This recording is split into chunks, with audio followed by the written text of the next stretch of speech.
들어가시고요. 네.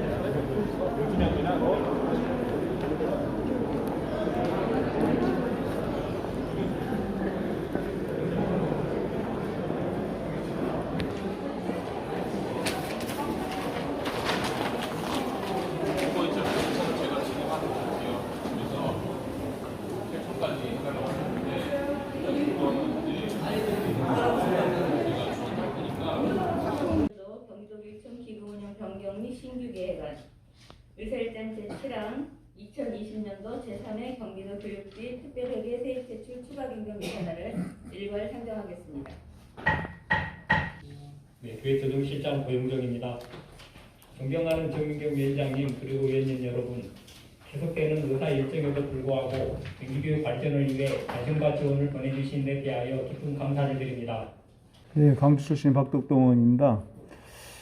먼저 우리 지금 경기도교육청이 전국 그 인구에 비례해가지고 지금 학생 수나 학급 수나 굉장히 높은 편인데 사실 그 교부금은 그렇게 지금 안 맞고 있죠. 네, 그렇습니다. 지금 학생 수 기준으로는 저희가 전국의 한 28%를 차지하고 있는데 보통 교부금 한 21.7%, 8% 이 정도 받고 있습니다. 왜 이렇게 우리가 손해를 보고 있어야 되죠? 아니 지금 예산이 없어가지고 한 학교 증축하고 어린이집 유치원도 제대로 못 짓고 있고 이런 상황들이 비일비재하는데 경기도가 이 부분에 대해서 지금 이 얘기 나온 지가 오래됐죠? 네, 그렇습니다. 매번 지적이 돼서 그래도 조금씩은 지금 증가가 되고 있는데 전체적으로는 지금 많이 못 미치고 있어서 그렇게 안 된 이유가 뭐죠? 이제 교육부에서 이제 보통 교부금을 산정하는 기준이 있습니다. 그 산정 기준이 저희들은 이제 학생 수를 좀 더 많이 반영했으면 좋겠다는 입장인데 교육부는 이제 그것보다는 이제 학교 수를 조금 더 많이 반영이 되고 있는 것이고요. 학교 수를 우리가 많이 재야죠. 좀 학교 수를 많이 안 늘려가지고 과밀학급 많이 생기고 지금 그렇지 않아도 학생들이 굉장히 힘들어하는데 그 학교 수를 늘리지 못해가지고 괴로움을 당한 것도 힘들어 죽겠는데 그걸로 인해가지고 예산까지 우리가 적게 받는다는 게 말이 됩니까? 형평성이 전혀 안 맞지. 학교 수가 안 늘려가지고 과밀이 돼서 고생을 하고 있는데 학교 수가 적은 학교 수로 예산을 적게 받는 것까지도 우리가 손해를 본다는 건 정말 말이 안 맞잖아요. 이제 산정 방식이 참 복잡합니다. 복잡한데 나오게 된 결과를 놓고 보면 경기도교육청이 조금 불리하게 적용이 되고 있습니다. 아니 불리하게 적용이 되고 있는 것이 불합리합니까? 합리적입니까? 저희는 불합리하다고 보고 있어서 계속 문제 제기를 하고 있고 그래서 지금 더 이제 해라는 취지로 얘기를 하겠습니다. 학생 수로 보면 28%예요. 이게 우리 교부금은 21.7%고 얼마나 차이가 많이 납니까? 이게 그래서 우리가 굉장히 빠듯하게 학교 운영이 되고 학생들한테 고스란히 그게 다른 시도에 비해서 부담이 가는 일인데 그거를 참 답답하네요. 이렇게 오랜 세월을 그대로 한다는 게. 그래서 이제 학생 수 기준으로 교부금을 이렇게 많이 저희가 받아와야 되는데 현재 보통 교부금 산정 기준으로 보면 경기도교육청하고 서울시교육청이 가장 학생 1인당 교육비가 적게 받아옵니다. 그런데 이제 서울시교육청은 특별시이기 때문에 시도에서 들어오는 전입금이 저희는 5% 받는 그 10%를 받거든요. 그래서 결과적으로는 좀 더 여유가 있는 거고 그래서 교육청이 제일 지금 안타까운 입장이라는 것을 알고 있습니다. 경기도에서 살고 있는 것이 지금아 참 그렇게 해서 되겠어요. 이거 경기도에 살고 싶은 도가 돼야 되는데 그린 스마트 스쿨 조성 116억 원 이거 돼 있는 건 지금 뭐 어떤 좀 설명 좀 해주실랍니까? 네, 그린 스마트 스쿨 사업은 이제 정부의 그린 뉴딜 정책에 의해서 처음으로 도입이 된 건데요. 지금 40년 이상 노후 학교를 개척이나 리모델링을 하는 미래학교로 바꿔나가는 사업입니다. 지금 이제 내년도 저희가 154억 원을 반영을 했습니다. 이거는 이제 아까 지난번 이제 공유재산 심의할 때 말씀드렸듯이 전체 내용은 한 제가 96개교를 대상으로 지금 그 사전 계획을 하도록 되어 있고요. 한 16개 교는 실제 설계가 들어가게 됩니다. 그 예산을 담아가지고 설계 예산입니까 이게? 설계 예산은 16개 교에 이제 한 116억 원이 설계 예산에 담겨 있습니다. 설계 예산이. 예. 그리고 시행은 언제부터 된 예정이라고 다시 한번 말씀 주시랍니까? 지금 내년도는 그 사전 계획하고 설계까지가 이제 들어가게 되는 것이고요.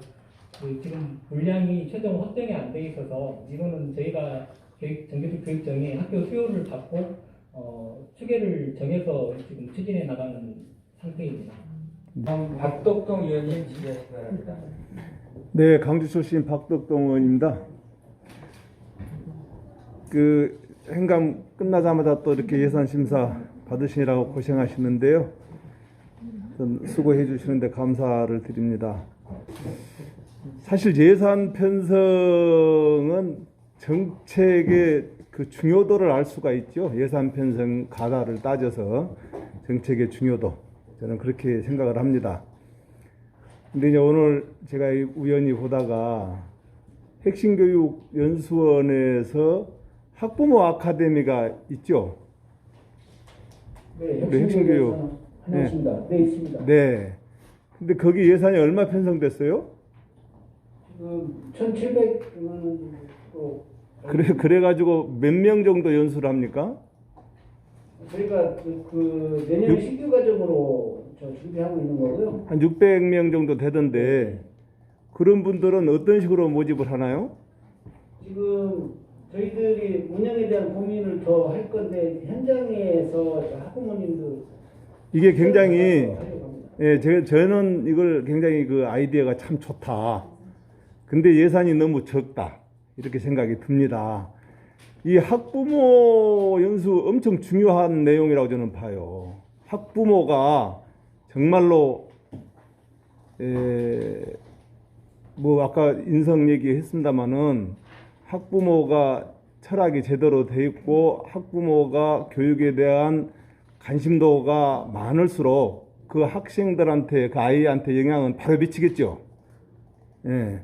그런데 저는 매번 그런 걸 느껴요. 지금 우리 아이들의 관심을 갖고 교육을 한다는 것까지는 좋은데 그 이후에 가정에서 이루어지고 있는 가정에서 예를 들어서 가정에서 좀 어려운 가정, 좀 그 형편이 나은 가정, 이런 가정의 차등이 있잖아요. 그런 부분에서 아이들 교육의 격차도 많이 생기거든요. 그래서 제안을 좀 한다면 온 가정이 집에서 요즘에 원격 수업으로 인해 가지고 많이 그게 이제 그 발달이 되고 또 우리가 개발이 되고 있는 걸로 아는데 온라인 그 연수도 가능하잖아요. 집에서 부모들이 모든 부모가 좀 교육을 받을 수 있는 그런 장을 좀 만들어줬으면 좋겠다. 아이를 위해서. 그럼 얼마나 좋을까요? 이 굉장히 아이디어 좋은데 그 생각이 들어서 그것 좀 부탁을 드리고 싶고요. 아시겠죠? 그 어떠세요? 제 얘기한 거에 대해서 혹시 좀 적절치 않다 이런 것도 서로 얘기해 주시면 좋을 것 같은데 제가 얘기한 게 맞지 않나요? 뭐 의원이라고 해서 무조건 내내 하기를 바라진 않습니다. 예, 원론적으로 맞는 얘기라고 우선 생각되시죠? 아니 얘기했어요. 우리 저 평화. 네, 평화경연수원장 정망규입니다. 의원님 말씀하신 내용 적극 공감하고 있고요. 제가 이제 의원님 말씀 들으면서 올해 저희들 신규 사업에 랜선으로 하는 힐링 연수가 있습니다.